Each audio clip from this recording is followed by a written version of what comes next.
এই হাদিসটা হচ্ছে উম্মাহাতুল হাদিস, হাদিসের মা বা জননী। ইসলামের সব কিছু এখানে পাবেন ইনশাআল্লাহ আযজা ওয়া জাল। হাত্তা তালা আলাইনা রাজুলুন, এমনকি একজন ব্যক্তি প্রবেশ করলেন, শাদীদুল বায়াদিস সিয়াব, তার কাপড়টা ছিল অত্যন্ত চকচকা ধবধবে সাদা, ও শাদীদুস সাওয়াদিস শা'r, এবং তার চুলগুলো ছিল প্রচণ্ড কালো, কুচকুচে কালো, অনেকটা আমাদের এই ভাইয়ের মতো। তো এখান থেকে বুঝতে পারলাম যে টিপটাপ পরিপাটি থাকা, উত্তম পোশাক পরা, সুন্দর স্মার্ট থাকা ইসলামের সুন্নাহ। আর আমরা খেয়াল করলে দেখবেন সবচাইতে খারাপ কাপড়টা পরে মসজিদে আসে, আর সেই ব্যক্তি মসজিদে আসলেন সবচেয়ে সুন্দর কাপড়টা পরে, তার সামর্থ্য অনুযায়ী সবচেয়ে সেরাটা। কারণ আমরা এখানে আল্লাহর সাথে দেখা করতে এসেছি। আর স্মার্ট থাকার জন্য রাসূলুল্লাহ সাল্লাল্লাহু আলাইহি ওয়াসাল্লামের চেয়ে স্মার্ট কোনো সুন্নাহ নাই। তিনি ছিলেন এই পৃথিবীর সবচেয়ে বিচক্ষণ, প্রজ্ঞাবান, handsome, smart people, smart human being people না, তাই না? তার চেহারার চেয়ে সুন্দর চেহারা কারো আছে? তার চেহারার চেয়ে সুন্দর চেহারা, তার চোখের চেয়ে সুন্দর চোখ, তার চেয়ে সুন্দর করে কথা বলা, তার চেয়ে সুন্দর শারীরিক গঠন, তার চেয়ে সুন্দর গায়ের গন্ধ, তার চেয়ে সুন্দর করে হাঁটা, মানুষের সাথে মেশা, ইবাদত করা, আমল করা, আল্লাহর জন্যে সেজদা করা, কান্নাকাটি করা, যত কাজ নবী সাল্লাল্লাহু আলাইহি ওয়াসাল্লাম করতেন তার চেয়ে সুন্দর করে কেউ করতে পারবে? তো আজকে যুব সমাজ নবী সাল্লাল্লাহু আলাইহি ওয়াসাল্লামের আদর্শ বাদ দিয়ে অন্যান্য পশ্চিমা আদর্শ গ্রহণ করেছে, অথচ তারা বুঝতে পারে নাই সবচাইতে স্মার্ট পিপল হচ্ছেন, হিউম্যান বিং হচ্ছেন on the face of the earth রাসূলুল্লাহ সাল্লাল্লাহু আলাইহি ওয়াসাল্লাম। তো আমরা সবাই তার সুন্নাহ ফলো করতে পারি না? এই ব্যক্তি যখন মসজিদে আসলেন তার গায়ে ধবধবা সাদা পোশাক ছিল, আর সাদা পোশাক পরা নবী সাল্লাল্লাহু আলাইহি ওয়াসাল্লামের সুন্নাহ, তিনি এটা পছন্দ করতেন। চুল ছিল কালো, লা ইউরা আলাইহি আসারুস সাফার, তাকে দেখে মনে হচ্ছিল না যে সে সফর করে এসেছে, মানে কোনো ক্লান্তি নাই তার মধ্যে। আমরা মসজিদে আসলে ক্লান্ত হয়ে যাই, সমস্ত কাজকর্ম শেষ করে ক্লান্ত হয়ে মসজিদে আসি। আর তাদের সুন্নাহ ছিল তারা মসজিদে আসলে প্রাণ ফিরে পেতেন, আর আমরা মসজিদে আসলে ঘুমাই। এই যে আমি খুতবা দিচ্ছি, দেখবেন অনেকে ঘুমাবে। একটা আমল বলে দেই, যদি জুমার দিনে মসজিদে এসে ঘুম ঘুম লাগে তাহলে জায়গা চেঞ্জ করবেন, আপনি সরে যাবেন আরেক জায়গায়, আরেক ভাইকে ওই জায়গা দিবেন, দেখবেন ঘুম চলে যাবে ইনশাআল্লাহ। আর একটা দোয়া পড়বেন, আউযু বিকালিমাতিল্লাহি তাম্মাতি মিন শাররি মা খালাক, এই দোয়াটা পড়বেন, আউযু বিকালিমাতিল্লাহি তাম্মাতি মিন শাররি মা খালাক। লা ইউরা আলাইহি আসারুস সাফার, তাকে দেখে মনে হচ্ছিল না সে সফর করে এসেছে। ওয়ালা ইয়ারিফুহু মিন্না আহাদ, এবং তাকে আমাদের এই মদিনার কেউই চিনে না, আননোন একটা ফেস, অপরিচিত মানুষ, মনে হচ্ছে আকাশ থেকে টুপ করে পড়েছে। এই কথাগুলো কে বলছেন? উমর রাদিয়াল্লাহু তাআলা আনহু। উমর রাদিয়াল্লাহু আনহু খুবই বিচক্ষণ সাহাবী এবং খুবই দূরদর্শিতা সম্পন্ন, সূক্ষ্মদর্শী। এবার সেই ব্যক্তি হাত্তা জালাসা মা'আন নবী সাল্লাল্লাহু আলাইহি ওয়াসাল্লাম, এমনকি সে এসে নবী সাল্লাল্লাহু আলাইহি ওয়াসাল্লামের সাথে বসে পড়লো। কিভাবে বসলো? ফাসনাদা রুকবাতাইহি ইলা রুকবাতাইহি, তার এই যে দুই হাঁটু তাশাহুদের সময় আমরা যেমন করে বসি এইভাবে হাঁটুর সাথে হাঁটু লাগিয়ে বসলেন। ওয়াদা কাফাইহি আলা ফাখিজাইহি, এবং তার দুই হাত এটা নবী সাল্লাল্লাহু আলাইহি ওয়াসাল্লামের রান, উরু, এর উপরে রাখলেন। চিন্তা করেন, দৃশ্যটা চিন্তা করেন। তো এই ব্যক্তি কিছু জানতে এসেছে, তো টিচারের কাছে ওস্তাদের কাছে এই যে শিক্ষার্থী যাচ্ছেন, তালেবে ইলম ওস্তাদের কাছে যাচ্ছেন, আদবটা খেয়াল করেছেন? ওই জায়গায় আমাদের জেনারেশনে কেউ থাকলে কি বলতো বলেন তো? হুজুর একটু তাকান এর দিকে, এটাই বলতো। মুসাফা করে হুজুর একটু দোয়া করেন আমার জন্য, একটু তাকান হুজুর, একটা ছবি নিব খালি। এই ব্যক্তি এই কাজ করলো না। ওস্তাদের সাথে কিছু জানতে আসলে, কাছে কিছু জানতে আসলে দিনের ব্যাপারে আদব রক্ষা করতে হয়, না হলে জ্ঞান পাওয়া যাবে না। আর জ্ঞান পেলেও দেখবেন সেটার উপর আমল করার সৌভাগ্য হচ্ছে না, জ্ঞান ভুলে যাবেন আপনি। খুব সেন্সিটিভ বিষয়গুলা। আবু হানিফা রাহিমাহুল্লাহ যখন তার এই যে মজলিস বসাতেন, তখন বাছাই করে করে বসাতেন যে কাকে জ্ঞান বিতরণ করলে আমার কল্যাণ আছে। একটা হাদিস আছে, ফয়জুল কালাম বইয়ের মধ্যে পাবেন, যে আব্দুল্লাহ ইবনে মাসউদ রাদিয়াল্লাহু আনহু তিনি বর্ণনা করেছেন যে যদি আলেম ওলামায়ে কেরাম যদি সঠিক পাত্রে জ্ঞান বিতরণ করতেন, তাহলে ওলামায়ে কেরাম হতেন পৃথিবীর বুকে সবচেয়ে সম্মানিত এবং তারা নেতৃত্ব দিতেন। কিন্তু তারা ভুল পাত্রে জ্ঞান বিতরণ করেছে, দুনিয়াদারদের কাছে জ্ঞান বিতরণ করেছে। এই জন্য আল্লাহ পাক এই জমিনবাসীর কাছে তাদের মর্যাদা কমিয়ে দিয়েছে। তো সঠিক পাত্রে জ্ঞান বিতরণ, এই ওস্তাদের সাথে ছাত্রের যে আদব, এটা রক্ষা করতে হবে, না হলে জ্ঞান অর্জন করা যায় না এবং জ্ঞান কাজেও আসবে না। এবার এই ব্যক্তি জিজ্ঞাসা করছেন, ফাকাল ইয়া মুহাম্মদ, হে মুহাম্মদ সাল্লাল্লাহু আলাইহি ওয়াসাল্লাম, আখবিরনি আনিল ইসলাম, আমাকে ইসলাম সম্পর্কে বলুন। নবী সাল্লাল্লাহু আলাইহি ওয়াসাল্লাম বলছেন, আল ইসলাম, ইসলাম হচ্ছে আন তাশহাদা আল্লা ইলাহা ইল্লাল্লাহ, তুমি সাক্ষ্য দিবে যে আল্লাহ ছাড়া কোনো ইলাহ নেই, ওয়া আন্না মুহাম্মাদান রাসূলুল্লাহ, মুহাম্মদ সাল্লাল্লাহু আলাইহি ওয়াসাল্লাম আল্লাহর রাসূল। কোনো বর্ণনা এসেছে আল্লাহর বান্দা এবং রাসূল। তারপরে ওয়া আন তুকিমাস সালাহ, এবং তুমি সালাত কায়েম করবে, ওয়া আন তুতিয়াজ যাকাত, এবং যাকাত প্রদান করবে, ওয়া তাসুমা রমাদান, রমাদান মাসে সওম পালন করবে, ওয়া তাহুজ্জাল বাইত ইন ইসতাতা'তা ইলাইহি সাবিলা, যদি সামর্থ্য হয় তাহলে আল্লাহর পথে হজ করবে। এই পাঁচটা হচ্ছে ইসলামের পিলার। আল্লাহ পাক সূরা আল ইমরানে বলেছেন না, ইন্নাদ দীনা ইনদাল্লাহিল ইসলাম, আল্লাহর কাছে একমাত্র জীবন ব্যবস্থা গ্রহণীয় সেটা কি? ইসলাম। কবরে গেলে প্রশ্ন হবে, মা দীনুক, দীনিয়াল ইসলাম। তো মাল ইসলাম, ইসলাম কি? এইটা হচ্ছে ইসলাম, ইসলামের সংজ্ঞা। পাঁচটা পিলার, এটা হচ্ছে ইসলাম। এটাকে স্বীকার করে নিলে একজন ব্যক্তি মুসলিম হয়, ঈমান নিয়ে আসলে মুমিন হয়, তাকওয়া অবলম্বন করলে মুত্তাকি হয়, আর হৃদয়ের মধ্যে কলবে ইহসান চলে আসলে মুহসিন হয়ে যায়। এটা সবচেয়ে বড় স্টেজ। তো এবার এই ব্যক্তি বলছেন, সাদাত, আপনি সত্য বলেছেন। উমর রাদিয়াল্লাহু আনহু বলছেন, ফাআজিবনা লাহু, আমরা অবাক হয়ে গেলাম। ইয়াসআলুহু ওয়া ইউসাদ্দিকুহু, এই ব্যক্তি নিজেই প্রশ্ন করলো, নিজেই আবার সত্যায়ন করলো। এটা কি হয় কখনো? কেউ যখন জানতে আসে কিছু টিচারের কাছে, সে কি সত্যায়ন করতে পারবে আপনার কথা ঠিক আছে এটা বলতে পারবে? তার মানে সে আগে থেকে উত্তর জানতো। তো উমর রাদিয়াল্লাহু আনহু কিন্তু এখন খুব কনসিয়াস, এই ব্যক্তি কে আসলে। এইটুকু আমরা একটু আলোচনা করে নেই। নবী সাল্লাল্লাহু আলাইহি ওয়াসাল্লাম এখানে বলেছেন, ইসলাম মানে হচ্ছে সাক্ষ্য দেয়া লা ইলাহা ইল্লাল্লাহ এবং মুহাম্মাদুর রাসূলুল্লাহ। এই তো এর মানে হচ্ছে, খুব সংক্ষিপ্ত আকারে বলছি, খুতবায় অনেক বড় বলার সময় থাকে না। এর মানে হচ্ছে আমাকে তাওহীদের উপর থাকতে হবে এবং শিরিক থেকে দূরে থাকতে হবে। আর মুহাম্মাদুর রাসূলুল্লাহ মানে হচ্ছে আপনাকে সুন্নাহর উপর থাকতে হবে, বেদাত থেকে দূরে থাকতে হবে। আবার বলছি, লা ইলাহা ইল্লাল্লাহ সাক্ষ্য দেওয়ার মানে হচ্ছে তাওহীদের উপর থাকতে হবে, শিরক থেকে দূরে থাকতে হবে। আর মুহাম্মাদুর রাসূলুল্লাহ, এই সাক্ষ্য দেওয়ার অর্থ হচ্ছে আমাকে নবীর সুন্নাহর উপর থাকতে হবে, বেদাত থেকে দূরে থাকতে হবে। তাওহীদ আপনারা জানেন, তাওহীদে রুবুবিয়্যাহ, তাওহীদে উলুহিয়্যাহ, একটা কি তাওহীদে আসমা ও সিফাত, মানে একমাত্র আল্লাহকেই সৃষ্টিকর্তা, পালনকর্তা, রিজিক দাতা, জীবন মৃত্যুর মালিক, বিধান দাতা, সন্তান দাতা, হায়াত মতের মালিক, সব কিছু কোথা থেকে হয়? আল্লাহ থেকে। এই কনসেপ্টের নাম হচ্ছে লা ইলাহা ইল্লাল্লাহ। আর যদি কেউ আল্লাহর সাথে শিরক করে, মানে কেউ মনে করে আল্লাহ ছাড়া কোনো সৃষ্টিকর্তা আছেন, বা আল্লাহ নাই, বা আল্লাহ আছেন আরও কেউ আছে, অথবা কেউ যদি আল্লাহ ছাড়া অন্য কারোর জন্য সেজদা করে, অন্য কারো কাছে দোয়া করে, অন্য কারো কাছে সন্তান চায়, অন্য কোথাও নজর করে, অন্য কোথাও মানত করে, আল্লাহ ছাড়া অন্য কারো নামে কসম করে, ঠিক আছে, তাকদীরকে অস্বীকার করে, দুনিয়ার জন্য দিনের জ্ঞান অর্জন করে, ঠিক আছে, তারপর আল্লাহ ছাড়া অন্য কারো কাছে সন্তান চায়, এরকম অনেক বিষয় আছে। এই কাজগুলোতে কেউ যদি লিপ্ত হয় তাহলে সে কি করবে? শিরক করবে। তো এই হলো সংক্ষিপ্ত আকারে বললাম, আপনার তাওহীদ এর উপর থাকতে হবে, লা ইলাহা ইল্লাল্লাহ, তখন শিরক করা যাবে না। তাওহীদে থাকলে জান্নাত, আর শিরকে থাকলে বিনা হিসাবে জাহান্নাম। কারণ আল্লাহ রাব্বুল আলামিন সূরা নিসার মধ্যে বলেছেন, ইন্নাল্লাহা লা ইয়াগফিরু আন ইউশরাকা বিহি, আল্লাহ পাক শিরক করার গুনাহ মাফ করেন না, ওয়া ইয়াগফিরু মা দুনা যালিকা লিমান ইয়াশা, এছাড়া অন্য যে কোনো গুনাহ আল্লাহ পাক যাকে ইচ্ছা মাফ করে দিবেন। কিন্তু শিরক করার পরে বিনা তওবায় যদি মারা যায়, এই গুনাহ মাফ হবে না। এই জন্য শিরক থেকে সর্বোচ্চ সতর্ক থাকতে হবে। আরেকটা বিষয় কি, মুহাম্মাদুর রাসূলুল্লাহ, যখন মুহাম্মাদুর রাসূলুল্লাহ বলেছি, তার মানে আমার নিজের ইচ্ছায় ইসলামের মধ্যে কোনো আমল করার ইখতিয়ার নাই। আমি চাইলেই নামাজ পড়তে পারবো না, চাইলেই রোজা রাখতে পারবো না, চাইলেই হজ করতে পারবো না, যাকাত দিতে পারবো না, আমি কিছুই করতে পারবো না ইসলামের মধ্যে।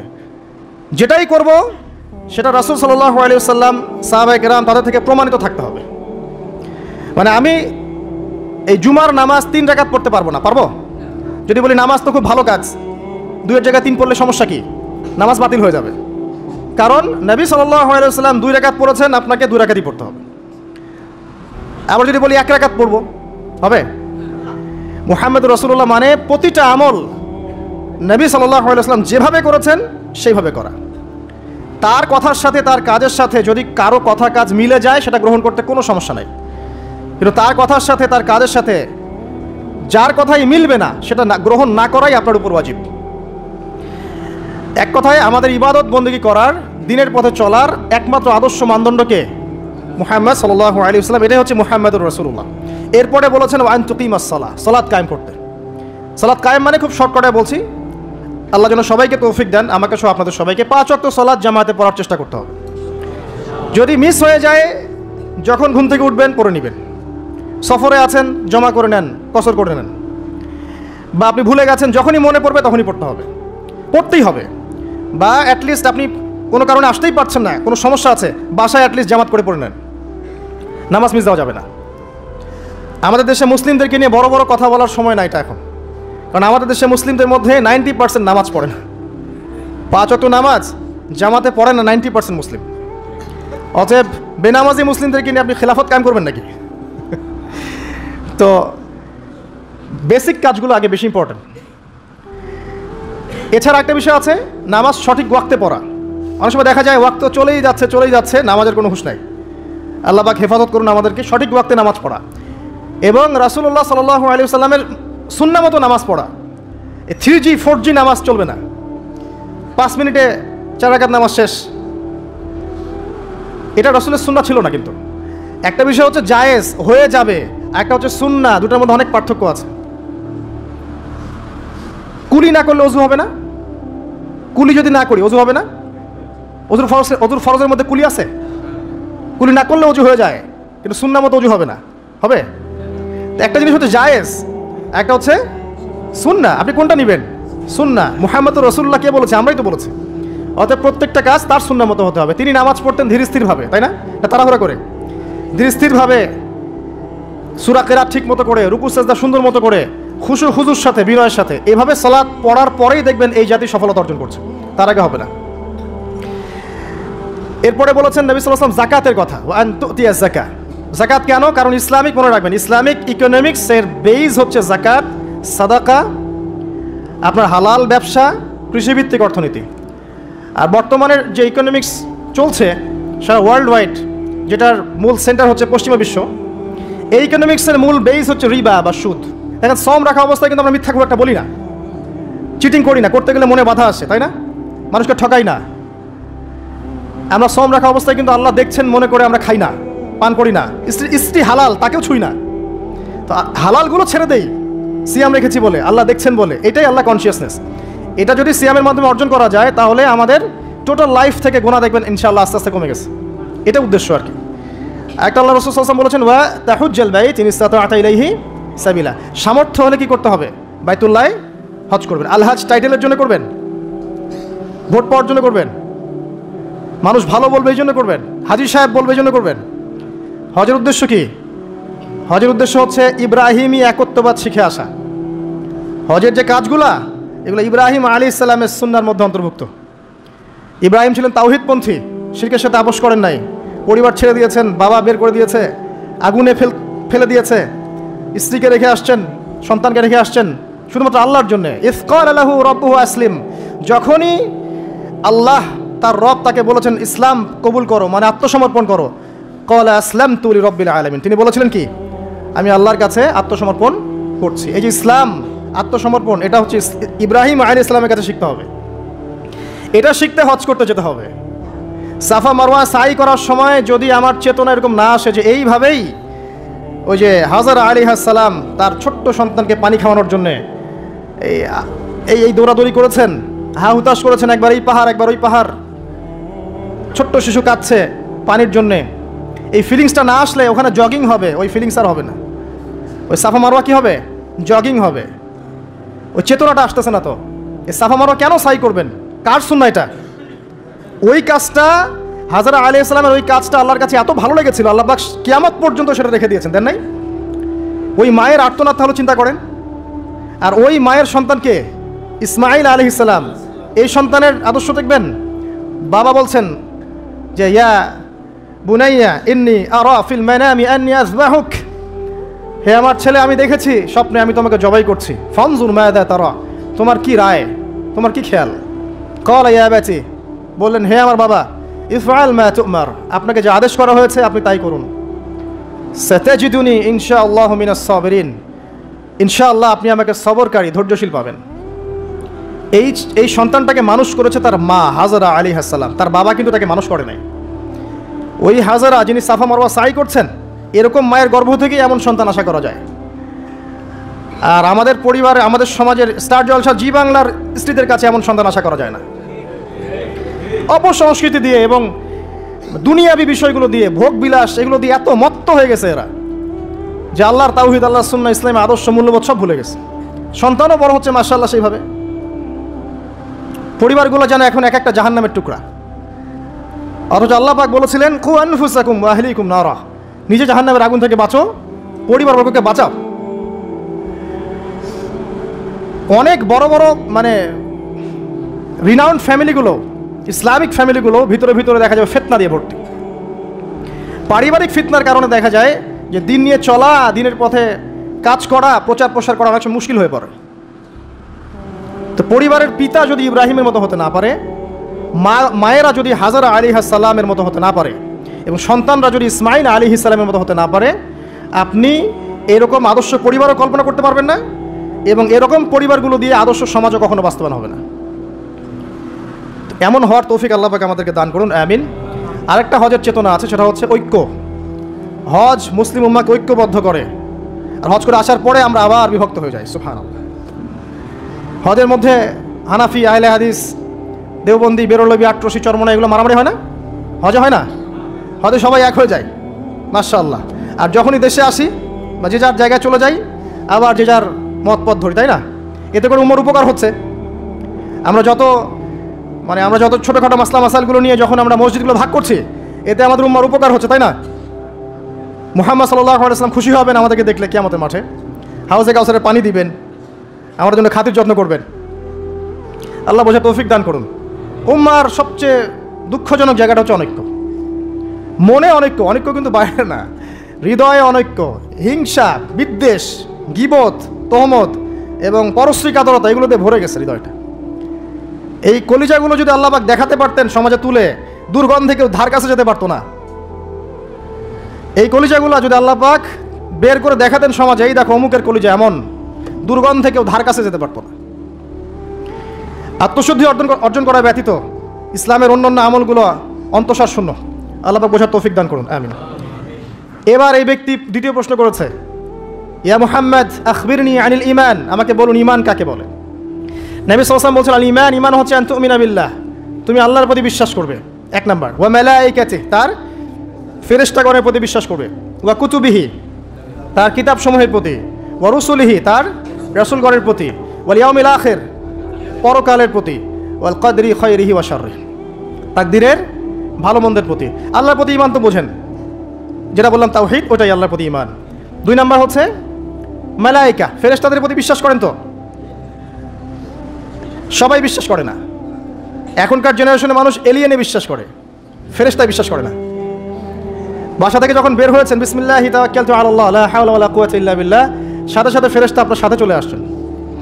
রাত্রেবেলা যখন ঘুমানোর সময় পড়েছেন আল্লাহু লা ইলাহা ইল্লা হুয়াল হাইয়ুল কাইয়ুম, এখান থেকে শেষ পর্যন্ত আয়াতুল কুরসি, একজন ফেরেশতা আল্লাহর পক্ষ থেকে আপনাকে পাহারা দিয়েছে। আপনার ডানে বামে দুজন ফেরেশতা আছেন, কিরামান কাতিবিন ইয়ালামুনা মা তাফআলুন। কবরে ফেরেশতা আসবে, মৃত্যুর সময় ফেরেশতা আসবে। আল্লাহ রাসূল সাল্লাল্লাহু আলাইহি ওয়াসাল্লাম যখন মেরাজে গিয়েছেন, বাইতুল মামুরে ফেরেশতা দেখেছেন, তার কাছে জিবরাইল আলাইহিস সালাম আসতেন, ওহী নিয়ে এসেছেন। ফেরেশতা তার কাছে, এই ফেরেশতার 600-র মতো পাখা ছিল। আল্লাহ পাকের এমন ফেরেশতা আছেন যার একটা ফুৎকারে এই মহাবিশ্ব ধ্বংস হয়ে যাবে অচিরেই। আন তুমিনা বিল্লাহি ওয়া মালাইকাতিহি, তার ফেরেশতা মণ্ডলীর প্রতি বিশ্বাস স্থাপন করবে। এই মসজিদের চারপাশ ফেরেশতা ঘিরে রাখছেন, এই ঈমান রাখতে হবে। আপনি দেখতে পারবেন না, সবকিছু বাহ্যিক দৃষ্টিতে দেখা যায় না। এটা সায়েন্স বিশ্বাস করুক আর না করুক, ফেরেশতার অস্তিত্ব অবশ্যই আছে। বিশ্বাস না করলে ঈমান থাকবে না। আর একটা বিষয় হচ্ছে ওয়া কুতুবিহি, আসমানি সমস্ত কিতাবে বিশ্বাস করা। আমরাই একমাত্র জাতি, ভালো করে মনে রাখবেন, আমরা মুসলিমরাই একমাত্র জাতি যারা তাওরাত, জাবুর, ইনজিল সহ যত আসমানি কিতাব আছে সবগুলোর প্রতি ঈমান রাখি। ইহুদিরা কি কোরআনে বিশ্বাস করে? নাসারারা কি কোরআনে বিশ্বাস করে? আমরা ওদের তাওরাতেও বিশ্বাস করি, জাবুরেও বিশ্বাস করি। তো কারা অসাম্প্রদায়িক? এই যে একটা ট্যাগ লাগিয়ে দেওয়া হচ্ছে এখন, তাহলে কারা অসাম্প্রদায়িক? ওয়া রুসুলিহি, প্রত্যেকটা রাসূলকে আমরা বিশ্বাস করি। আল্লাহর পক্ষ থেকে যত রাসূল এসেছেন সবাইকে কি করি? আমরা বিশ্বাস করি। লা নুফাররিকু বাইনা আহাদিন মিনহুম, তাদের কারো মাঝে আমরা কোনো পার্থক্য করি না। আমরা মূসা আলাইহিস সালামকে মানি না, ঈসা আলাইহিস সালামকে মানি না, এবং ফলো করি মুহাম্মদ সাল্লাল্লাহু আলাইহি ওয়াসাল্লামকে, কারণ তিনি আমাদের সর্বশেষ নবী এবং সবচেয়ে নিউ এডিশনটাই তো মানুষ নিবে, তাই না? তিনি সবচেয়ে নিউ এডিশন এবং ফাইনাল টেস্টিমেন্ট, এই জন্য আমরা তাকে ফলো করি। আমরা অনেক স্মার্ট। কিন্তু ইহুদিরা কি মুহাম্মদ সাল্লাল্লাহু আলাইহি ওয়াসাল্লামকে মানে? খ্রিস্টানরা কি মুহাম্মদ সাল্লাল্লাহু আলাইহি ওয়াসাল্লামকে মানে? তাহলে কারা সাম্প্রদায়িক, কারা অসাম্প্রদায়িক? আমরা সবাইকে মানি, প্রত্যেক আসমানি কিতাবে বিশ্বাস করি, প্রত্যেক নবী রাসূলকে বিশ্বাস করি। এবং ইসলাম সবচেয়ে উদার নৈতিক ধর্ম। এর চেয়ে উদার নৈতিক মানবতাপ্রেমী কোনো ধর্ম নাই পৃথিবীতে। এবং এটা একমাত্র রিলিজন যেখানে প্রত্যেকটা বিষয়ের সমাধান আছে। আপনি মানেন আর নাই মানেন, কেউ বাধ্য করেনি। মানলে আপনি আল্লাহর আনুগত্য করবেন এবং জান্নাতে যাবেন ইনশাআল্লাহ। যদি না মানেন আপনার বিচার পরকালে আল্লাহ পাক করবেন। কেউ কারো উপরে জবরদস্তি করতে যাবে না, তাই না? লা ইকরাহা ফিদ্দিন, দিনের মধ্যে কোনো বাড়াবাড়ি নাই। ফাযাক্কির ইন্নামা আনতা মুযাক্কির, তুমি উপদেশ দাও, তুমি শুধুমাত্র কি উপদেশ দাতা। লাস্তা আলাইহিম বিমুসাইতির, তুমি কারো উপরে দারোগা নও, জাস্ট মেসেজ পৌঁছে দেয়া, মানলে মানবে, না মানলে না, সিম্পল। এর জন্য কি বোমাবাজি করতে হবে? রাষ্ট্রের মধ্যে অরাজকতা সৃষ্টি করতে হবে?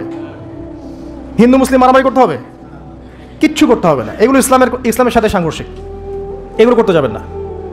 বরং এইসব কাজের কারণে ইসলাম ক্ষতিগ্রস্ত হয়, মুসলিমরা ক্ষতিগ্রস্ত হয়। মুসলিমদের সবচেয়ে বেশি দরকার এখন পড়াশোনা করা, পড়াশোনা করা, জ্ঞান অর্জন করা। জ্ঞান অর্জন করতে থাকেন, ইনশাআল্লাহ আল্লাহ আপনার হৃদয়ের চোখ খুলে দেবেন ইনশাআল্লাহ। আল্লাহ পাক সবাইকে পরিপূর্ণ জ্ঞান অর্জন করার তৌফিক ইনায়াত করুন, আমিন।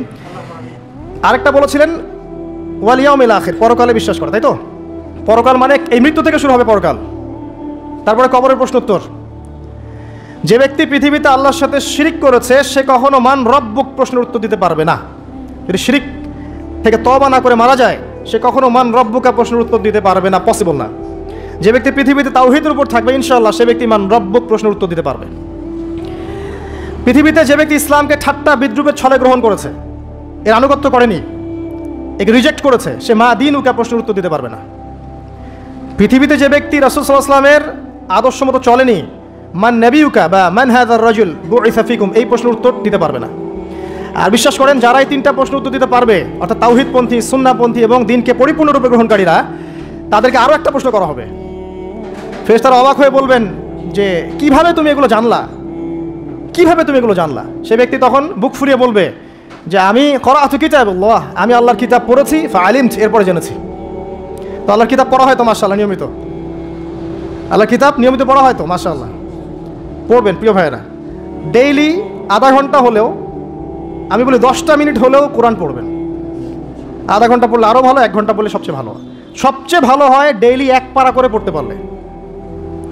আমার পরিবারবর্গ এই কাজটা করে মাশাআল্লাহ, ডেইলি 1 পারা পড়তে চেষ্টা করে, আমি পারি না।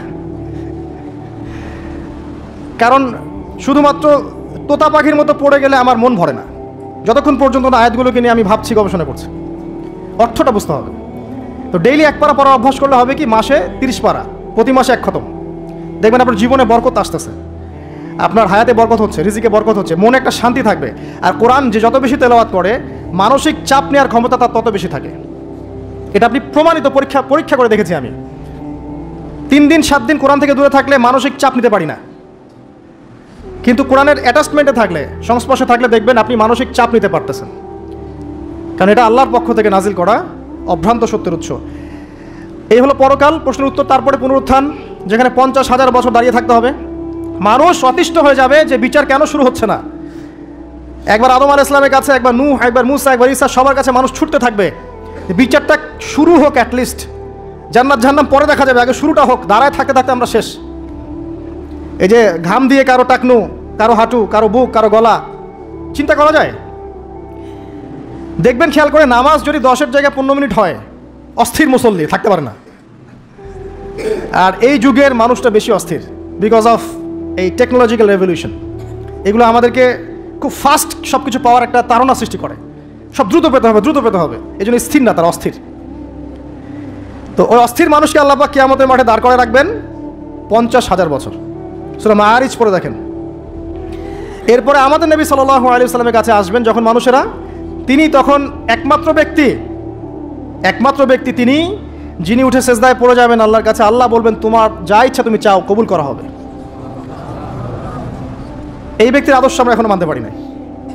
এই ব্যক্তির স্টাইলে দাড়ি রাখলে আমাদের লজ্জা লাগে, এই ব্যক্তির স্টাইলে চুল রাখলে, জুব্বা পরলে বা তাকওয়ামূলক পোশাক পরলে, সুন্নাহসম্মতভাবে চললে আমাদের লজ্জা লাগে, মনে হয় আমরা আনসোশাল হয়ে গেছি, ব্যাকডেটেড হয়ে গেছি, পিছায় পড়ছি।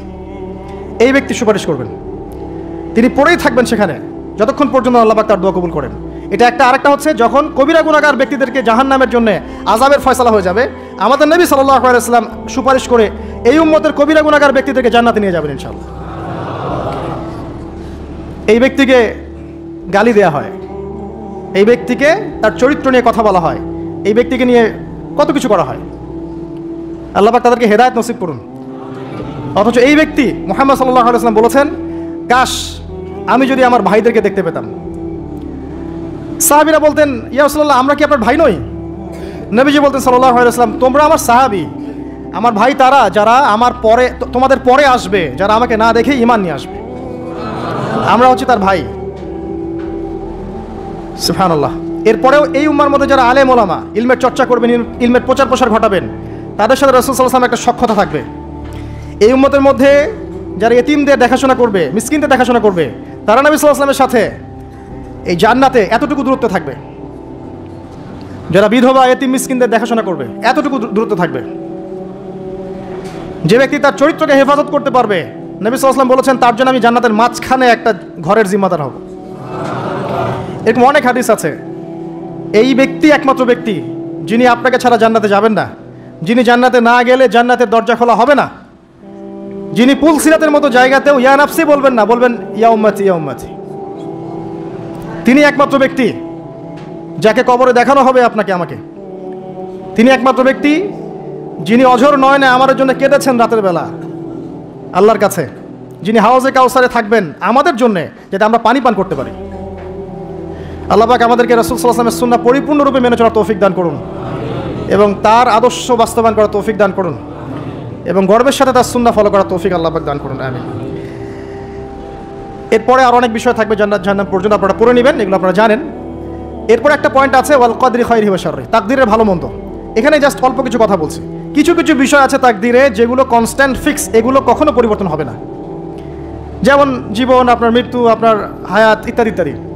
কিছু বিষয় আছে যেগুলো ঝুলন্ত, মুআল্লাকা, এগুলো ভালো কাজ দিয়ে পরিবর্তন হয়, দোয়া দিয়ে পরিবর্তন হয়, নেকির কাজ দিয়ে, তাকওয়া দিয়ে পরিবর্তন হয়। যেমন কেউ যদি আত্মীয়তার সম্পর্ক বজায় রাখে, তার রিজিক বাড়বে, তার হায়াতে বরকত হবে। এই যে কোরআনের কথা বললাম, কেউ যদি কোরআন বেশি বেশি তেলাওয়াত করে, কোরআন নিয়ে বেশি বেশি গবেষণা করে, তার হায়াতে রিজিকে বারাকা আসবে। কেউ যদি প্রতিবেশীর খোঁজ খবর নেয়, পিতামাতার সেবা করে, মা না থাকলে খালার সেবা করে, তারও বারাকা আসবে। কেউ যদি বেশি বেশি দোয়া করতে থাকে, আল্লাহর কাছে প্রচুর দোয়া করে, খালি দোয়া আর দোয়ার উপর থাকে, দেখবেন ও বিপদ আপদে কম পড়বে। আর বিপদ আপদ আসলেও দেখবেন আল্লাহ পাক গায়েবী মাদাতে দেখবেন কোনো না কোনোভাবে তাকে সেভ করে ফেলছেন। কারণ দোয়া দিয়ে তাকদীর পরিবর্তন হতে পারে। আর কিছু বিষয় কনস্ট্যান্ট, এগুলো পরিবর্তন হবে না। এখানে কিছু মানুষ বলেছে তাকদীর বলতে কিচ্ছু নাই, মানুষ যা করবে তাই পাবে। তাকদীর বলতে কিচ্ছু নাই, মানুষ যা কাজ করবে সেটাই মানুষ পাবে, মানে মানুষের কর্মের স্বাধীনতাই চূড়ান্ত। তাকদীর বলতে আসলে কিছু নাই। এদেরকে বলা হয় কাদারিয়া। কি বলা হয়? কাদারিয়া। নবীজি বলেছেন এরা যদি মারা যায় জানা যায় যাবে না, এরা যদি অসুস্থ হয় দেখতেও যাবে না, এরা হচ্ছে এই উম্মতের মাজুস, অগ্নি পূজারী। এরকম মানুষ আছে তো আমাদের মধ্যে, তাকদীরে বিশ্বাস করে না, মানুষের কর্ম যা তাই হবে। এটা দলিলও আছে আবার কোরআনে, ওয়ালাইসা লিল ইনসানি ইল্লা মা সা, মানুষ তার চেষ্টার বাইরে কিছু পাবে না। এটা হচ্ছে গরুর লেজ ছাগলের পিছনে লাগানো, আর ছাগলের লেজ গরুর পিছনে লাগানো, বাতিল কিয়াস, ইবলিসের মতো। আর একদল আছে যারা মনে করে কর্মের স্বাধীনতা বলতে কিচ্ছু নাই, তাকদীরই সব, যা আছে ভাগ্যে তাই হবে। আমার কাজের কোনো স্বাধীনতা নাই, আল্লাহ চাইলে ভালো করতে পারবো, না চাইলে পারবো না। চুরি করছি কেন? আল্লাহ তাকদীরে লিখছিলেন তাই চুরি করছি। জেনা করলাম কেন? ঘুষ খাইলাম কেন? দুর্নীতি কেন করে? আল্লাহ লিখছেন তাকদীরে তাই, আমার তো কিছু করার নাই। ওমর রাদিয়াল্লাহু আনহুর কাছে এরকম একজন ব্যক্তি আসছিলেন, একদিন বলছিলাম আমি, এসে বলছে আমি তো চুরি করি নাই, আল্লাহ তাকদীরে লিখছেন তাই আমি চোর হয়েছি। ইবনুল খাত্তাব তিনি বললেন যে ঠিক আছে, কোনো সমস্যা নাই, যে আল্লাহ তোমার তাকদীরে লিখেছেন তুমি চুরি করবা, সে আল্লাহ আমার তাকদীরে লিখেছেন আমি তোমার হাত কেটে ফেলবো, এই আর কি। এদেরকে বলা হয় আবার জাবারিয়া। এদের নাম কি? জাবারিয়া। এদেরও দলিল আছে, আম লিল ইনসানি মা তামান্না ফালিল্লাহিল আখিরাতু ওয়াল উলা। মানুষ যা চায় তাই কি সে পাবে? আল্লাহর হাতেই সমস্ত ক্ষমতা। মানে এরা হয়েছে কি দুজন দুই দুয়ারে চলে গেছে আর কি। এর মাঝখানে ব্যালেন্সটা কি? তাকদীর আল্লাহর হাতে, আল্লাহ পাক তাকদীর লিখেছেন আসমান জমিন সৃষ্টির 50,000 বছর আগে, এরপরে আবার মায়ের গর্ভে যখন রূহ আসে তখনও, তারপরে লাইলাতুল কদরে তাকদীর আবার বাজেট পেশ করা হয়।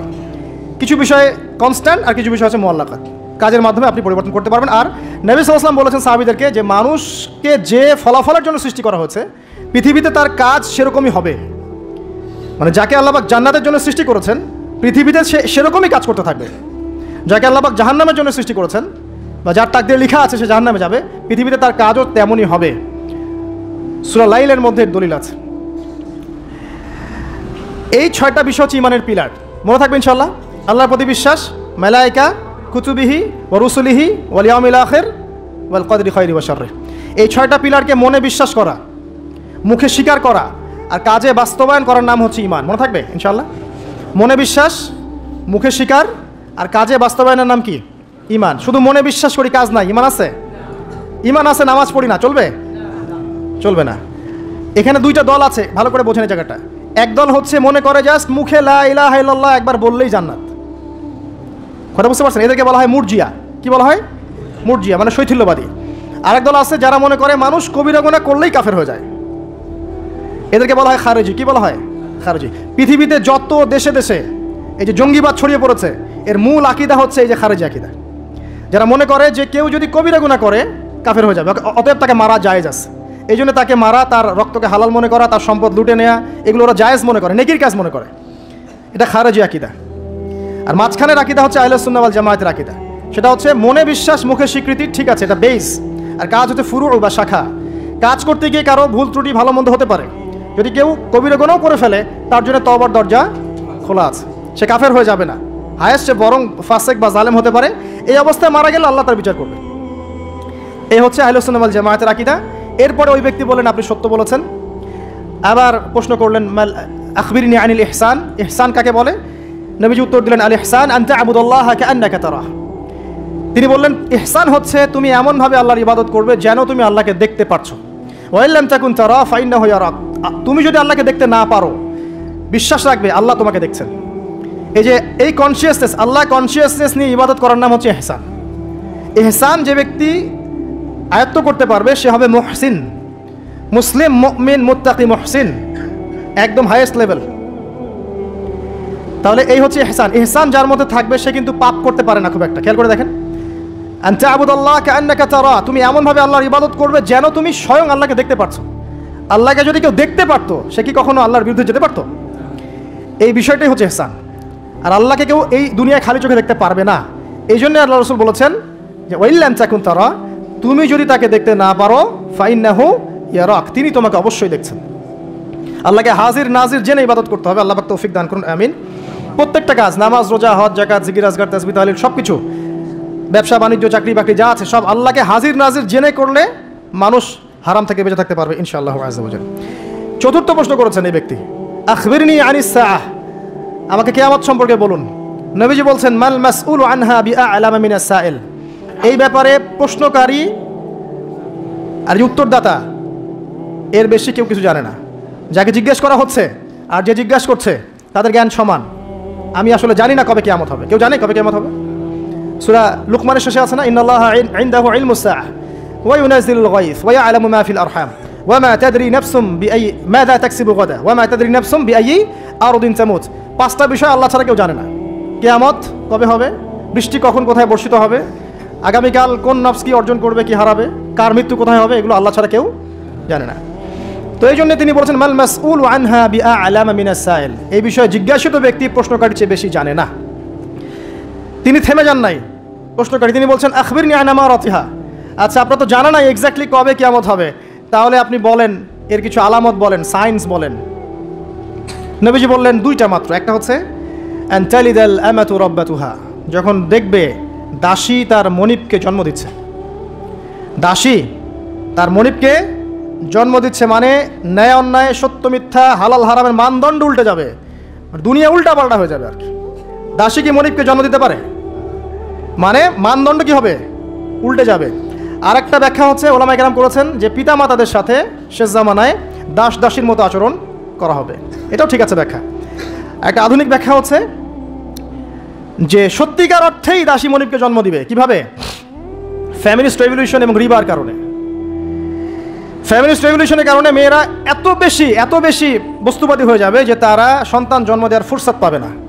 এই যুগটাকে আসছে, সন্তান জন্ম দেওয়ার ফুরসত পাবে না। এটা অন্য কান্ট্রিগুলোর দিকে তাকায় দেখেন, এটা অ্যাভেলেবেল হচ্ছে। তখন দরিদ্র রাষ্ট্র থেকে দেখা যায় মেয়েদেরকে হায়ার করতে হয়, গর্ভ এখন হায়ার করা হয় সন্তান জন্ম দেওয়ার জন্য। সেখানে কি হবে? এক ব্যক্তির স্পাম, শুক্রাণু সেখানে ইনজেক্ট করা হবে। 9 মাস এখানে সন্তানটা বড় হবে। এই 9 মাস তাকে মাশাআল্লাহ খুব ভালো খাবার দাবার দেওয়া হবে এই মহিলাটাকে। এরপর সেই মহিলা সন্তান জন্ম দিবে, দেওয়ার পরে তার ডিউটি শেষ, তাকে তার পারিশ্রমিক দিয়ে দেওয়া হবে এবং সে তার জায়গায় চলে যাবে। তো সে কাকে জন্ম দিয়ে গেল? সে মনিবকে জন্ম দিল। দাসী তার মনিবকে জন্ম দিল। সুবহানাল্লাহ। এই যুগ না থাকলে এই ব্যাখ্যা বোঝা যেত না। এই সুন্নতের, এই জাহেলি সুন্নতের সবচেয়ে বড় দৃষ্টান্ত হচ্ছে সিঙ্গাপুর। আর অনেক কান্ট্রি আছে, এগুলো হচ্ছে অ্যাভেলেবেল। তো দাসী তার মনিবকে জন্ম দিচ্ছে এখনো।